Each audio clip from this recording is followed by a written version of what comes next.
तो स्वागत है आपका एक फिर से नए वीडियो में। जैसा कि हम लोग टेक्निकल चीज़ों पे टीचर्स के लिए वीडियो बनाते हैं, एक और वीडियो है जिसमें डिजिटल बोर्ड बहुत तरीके की आ गए मार्केट में। आए दिन नए नए डिजिटल बोर्ड आ रहे हैं। तो डिजिटल बोर्ड लेने से पहले आपको क्या चीज़ों का ध्यान रखना चाहिए? अब इसमें बहुत सारी चीज़ें हैं। मैं कुछ 4-5 पॉइंट ऐसे बताऊंगा जिससे आपको पता लग जाएगा कि डिजिटल बोर्ड में वाकई में ये सब चीज़ें मैटर करती हैं। क्योंकि बहुत लोग टीचर ले लेते हैं, फिर होता क्या है मैं एक नए पेज में समझा देता हूँ, पॉइंट तो बाद में बताऊंगा। अब ये कैमरा यूज हो रहा है, तो मेरा ये वाला जो पॉइंट्स है, तो यहाँ पे ब्राइटनेस कैमरे की अलग दिखेगी। अब ये वाला पॉइंट है, इसमें अलग दिखेगी। अगर किसी और बैकग्राउंड में वीडियो बना रहे हो वाइट में, तो उसमें कुछ अलग दिखेगा। तो ये सब चीज़ों का ध्यान रखना चाहिए। मैं एक एक करके कुछ 4-5 पॉइंट ऐसे बताऊंगा जिससे आपको डिजिटल बोर्ड लेने से अ, समझने में आसानी हो जाएगी। ठीक है, लेना तो आपका काम है और लेना भी चाहिए, क्योंकि बिना डिजिटल बोर्ड के आजकल ऑनलाइन पढ़ाई कराना है। जो सबसे फर्स्ट पॉइंट है वो है स्क्रीन साइज मैटर करता है। क्लासरूम में क्या होता है कि 40 बच्चों की क्लासरूम है, 80 बच्चों की क्लासरूम है, 100 बच्चों की क्लासरूम है, तो मैटर करता है कि विजिबिलिटी कितना दूर तक टीचर बच्चों को दिखता है। और इसमें 3-4 साइज आते हैं जो नॉर्मल चलते हैं। अगर आपकी 40 बच्चों की या 30 बच्चों की क्लासरूम है, तो 65 इंच का डिजिटल बोर्ड आपके लिए बेस्ट रहेगा। उसके ऊपर अगर 70 से 75 या 80 बच्चों की गैदरिंग है, तो 75 इंच इनफ रहेगा। उससे ऊपर क्लासरूम है जहाँ पे टीचर अपना डेस्क बना के ऊपर हाइट में पढ़ाते हैं, तो वहाँ पे और भी बच्चे ज़्यादा हो सकते, 150 भी हो सकते हैं, तो वहाँ पे 86 इंच डिजिटल बोर्ड आप यूज़ कर सकते हैं। सेकंड पॉइंट आते हैं, जब भी आप डिजिटल बोर्ड लेते हैं तो एक टीचर को उसमें बहुत बार लिखना पड़ता है, तो उसमें फील करें कि टच क्वालिटी कैसी है।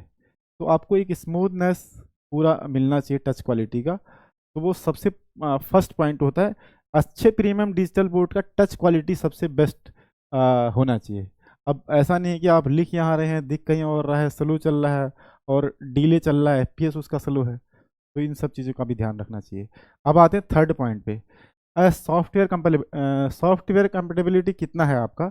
तो जिसमें कि जैसे मान लो यूजर फ्रेंडली कितना है। तो मैं यहाँ पे पेन सेलेक्ट कर रहा हूँ तो प्रॉपर मेरे को कलर दिख रहा है कि नहीं। मैं अगर कुछ शेप सेलेक्ट कर रहा हूँ तो इसमें प्रॉपर मेरे को विजिबल हो रहा है कि नहीं। मेरे को अंदर अंदर जाके चीज़ें ढूंढनी तो नहीं पड़ रही हैं सॉफ्टवेयर में। उन सब चीज़ों का भी ध्यान रखना पड़ता है। तो ये आप चेक ज़रूर करें। इसके अलावा चौथे पॉइंट पे आते हैं कि इसका जो कनेक्टिविटी है पोर्ट्स का। अगर मान लीजिए आप अपने लैपटॉप के थ्रू किसी पावर प्रेजेंटेशन को दिखाना चाहते हैं, तो उसमें HDMI आउट है, इन है, अगर USB 3.0 है कि नहीं, कोई डेटा ट्रांसफ़र करना है आपको, अगर पेन ड्राइव लगा रहे हो, तो ये सब पोर्ट्स भी चेक करें। इसमें C टाइप है कि नहीं। ज़्यादातर टीचर के पास मैकबुक वगैरह भी, तो C टाइप से वो जल्दी कनेक्ट हो जाता है। और इसके अलावा अगर बड़ी क्लासरूम है और पीछे तक आपको स्पीकर लगाने हैं बड़ी क्लासरूम में, तो ऑडियो आउटपुट है कि नहीं और वो प्रॉपर काम कर रहा है कि नहीं, ये सब चीज़ें चेक करनी पड़ती हैं। और पांचवा पॉइंट आते हैं, इसमें पांचवा पॉइंट ये देखिए, ये सेलेक्ट कर दिया मैंने।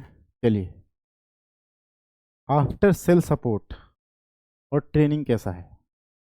क्योंकि अगर आपने डिजिटल बोर्ड ले लिया, इसके अंदर के बारे में चीज़ें पता नहीं है कि कौन सा टूल कैसे काम कर रहा है, तो आफ्टर सेल सपोर्ट आपको मिलना ज़रूरी है। क्योंकि ये बहुत ज़रूरी है। मार्केट में बहुत लोग डिजिटल बोर्ड बेच देंगे, उसके बाद आपको वो कहाँ है, डीलर कहाँ है, कुछ पता नहीं। आफ्टर सेल सपोर्ट ये जरूर चेक करें।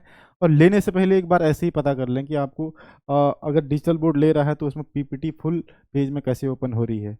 और भी सारी चीज़ें पूछ सकते हैं जो आप अपने हिसाब से काम करते हैं। चलिए, नेक्स्ट में आता हूँ। इसमें कुछ पॉइंट्स रहते हैं। अब डिजिटल बोर्ड लेने से होता क्या है कि आपने ले तो लिया, लेकिन इसका क्या आपको पता है कि कितनी ब्राइटनेस, कितने नीट्स का है ये। इसमें मैटर करता है ब्राइटनेस। चलिए ठीक है, मैं ऐसे दिखाता हूँ। अब इसके मैं ये सारे टेक्स्ट आपको क्लियर दिख रहे होंगे। ठीक है, ब्राइटनेस मैटर करता है। अब ब्राइटनेस आपको कैसे पता लगेगा कि ब्राइटनेस आपके डिजिटल बोर्ड पे कितना नीट्स है। तो अमेजोन पे एक मल्टी मीटर आता है जो कि ब्राइटनेस मेजर करता है। ठीक है, तो जिस भी कंपनी के पास जाते हैं उसका ब्राइटनेस मेजर चेक कर सकते हैं। और चौथा पॉइंट है स्पीकर क्वालिटी। तो 40 वाट से ऊपर के ही स्पीकर आते हैं आजकल सभी डिजिटल बोर्ड में, वो भी चेक करना पड़ेगा आपको क्वालिटी कैसी है। ठीक है, इसके अलावा आपको पूरा कंप्लीट स्टूडियो बनाना है, लाइट्स लेनी है, या फिर माइक्रोफोन लेना है, या फिर एक पूरा इंटीरियर डिजाइन कराना है स्टूडियो का, तो वो भी हम लोग कंप्लीट करके देते हैं। बाकी हमारी टीम आपसे संपर्क करेगी, जिस भी चीज़ के बारे में आपको जानना है तो एक प्रॉपर गाइड किया जाएगा आपको, क्या चीज़ आपके लिए कंफर्टेबल है। ठीक है, तो मिलते हैं किसी न्यू वीडियो में ऐसे ही इंफॉर्मेटिव वीडियो के साथ। तब तक के लिए थैंक यू सो मच।